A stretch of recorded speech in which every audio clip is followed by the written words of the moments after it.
사람들은 각자 자신만의 가면을 가지고 살아간다.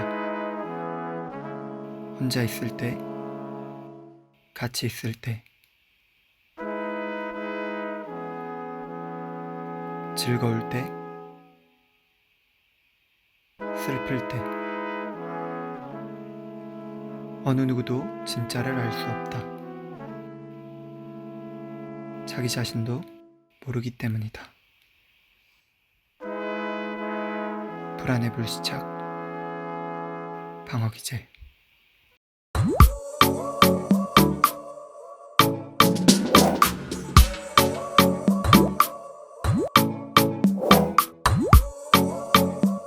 네, 여러분 안녕하세요. 심리교육 채널 심리본입니다. 와우! 사람은 왜 불안할까요? 너무 쉬운 질문인데요. 살려고! 사람은 살기 위해 불안한 것입니다. 불안은 우리를 긴장하게 하고 어떻게 될지 모르는 미래를 준비하게 하는 생존의 감정인데요. 근데 불편한 진실은 불안은 불안을 가져옵니다. 불안할까봐 또 불안하고, 불안하니 또 불안하게 되고, 불안할까봐 불안하여 또 불안하게 되는 불편한 진실. 이렇게 불안이 다스려지지 않는다면 사람에게는 문제가 생긴다는 불편한 진실. 그래서 사람은 불안과 충동을 적절히 반응해 보려고 만드는 것이 바로 심리적 방어기제입니다. 오늘은 불안이 어떻게 생겼으며 사람의 성격에 지대한 영향을 미치는 심리적 방어기제에 대해서 배워보도록 하겠습니다. 불안은 사람의 생존 본능에서 생긴 감정인데요. 정신분석의 창시자 프로이트는 불안이 성격의 삼원구조 갈등에 의해서 생긴다고 이야기합니다. 쉽게 말하면 우리 마음에 성격이 다른 세 친구가 계속 싸우기 때문에 불안이 생긴다.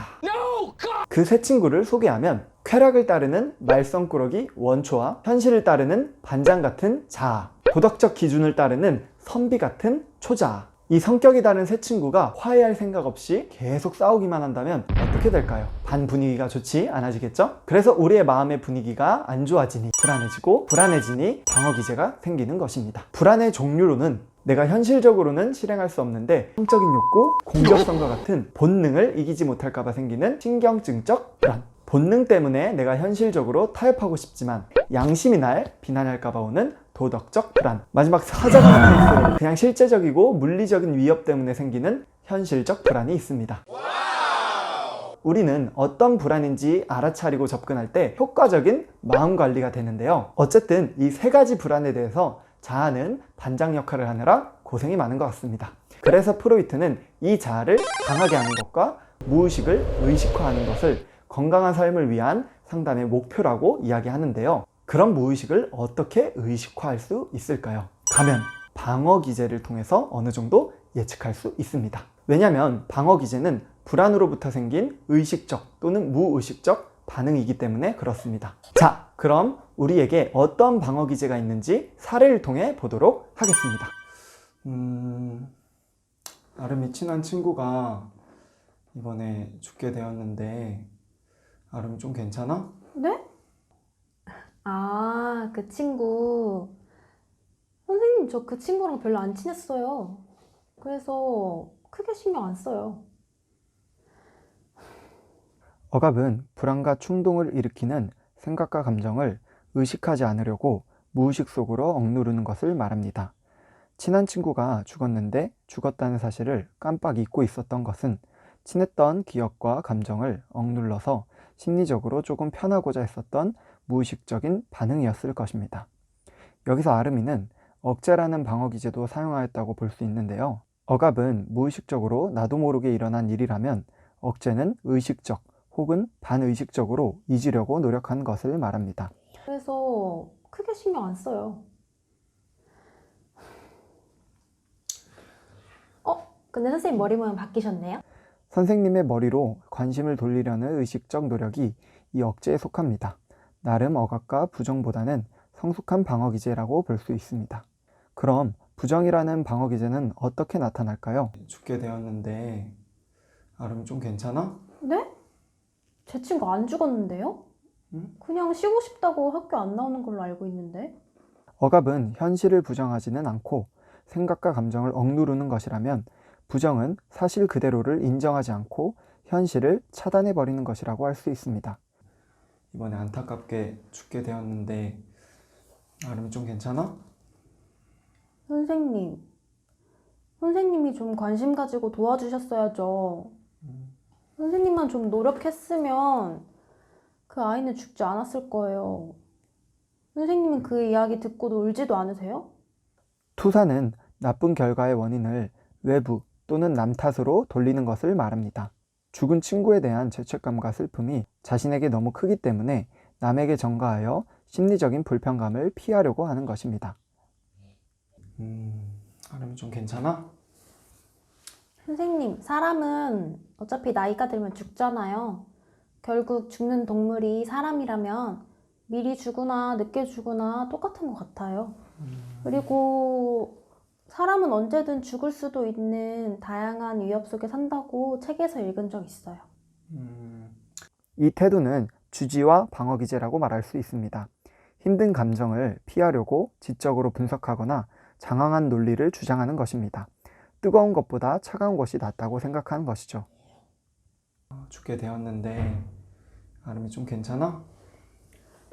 저 그 친구랑 성격도 비슷하고 외모도 닮은 그런 친구를 최근에 사귀었어요. 그래서 그렇구나. 조금 괜찮아진 것 같아요. 이것은 전치입니다. 죽은 친구에게 가졌던 사랑의 감정을 현재의 사람에게 옮기는 현상을 말합니다. 대체 형성이란 방어 기제는 전치와 비슷하나 대체 형성은 비슷한 대상을 찾는 것을 목적으로 하고 전치는 감정을 해소하는 것을 목적으로 합니다. 꿩 대신 닭이라는 말은 대체 형성이 되겠죠? 전치는 감정을 주어도 덜 위험한 대상에게 옮겨지는 것인데요. 전이는 어떠한 걸까요? 그래도 다른 대학교 또 있으니까 포기하지 말고 한번 해보자. 아, 그만하세요, 선생님. 왜 많이 지쳤어? 됐어요. 이제 그만 말하세요. 많이 힘들었을 것 같아, 아름아. 선생님, 저는 선생님 만날 때마다 좀 짜증나요. 왜? 그런 이유가 있어? 선생님은 저희 아빠랑 하는 말이 똑같아요. 맨날 공부만 하라 그러고. 전이는 과거의 중요한 인물에게 경험한 감정과 갈등들이 상담자에게 옮겨지는 것을 말합니다. 보통 무의식적으로 일어나는데 여기서는 그냥 아름이가 상담자에게서 아빠를 대할 때 느낌이 든다고 통찰하여 이야기한 것입니다. 아름아, 이번에 아름이가 가고 싶었던 대학교 떨어졌는데 괜찮아? 네, 괜찮아요. 선생님, 저 원래부터 대학교 별로 가고 싶지 않았어요. 집이랑 거리도 멀고 네임밸류도 좀 그렇고. 이것은 합리화인데요. 현실에 더는 실망을 느끼고 싶지 않기 때문에 그 현실을 받아들일 만한 이유를 찾는 것입니다. 선생님, 그 친구 진짜 짜증나요. 아름이 근데 그 친구 이야기할 때 살짝 웃으면서 이야기하는 것 네? 같은데 혹시 그 친구 아름이가 좋아하는 거 아니야? 네, 아니에요. 진짜 제 스타일 아니에요, 걔. 이 경우는 반동 형성을 재밌게 그냥 풀어본 것인데요. 자신이 억제하고 싶은 감정을 억제할 수 없을 때 그 감정과 반대로 행동하는 것을 말합니다. 미운 놈 떡 하나 더 준다는 것도 반동 형성의 예입니다. 이번에 대학 떨어졌는데 이제 다른 대학교 쓰는 것도 포기하고 싶을 수 있겠다. 괜찮아? 에이, 선생님, 포기는 배추 살 때만 하는 말이죠. 이것은 나름 성숙한 방어 기제라고 할 수 있는 유머입니다. 방어 기제가 꼭 나쁜 것만은 아닌데요. 보셨던 유머, 그리고 억제, 승화, 이타주의와 같은 방어 기제는 성숙한 방어 기제라고 할 수 있습니다.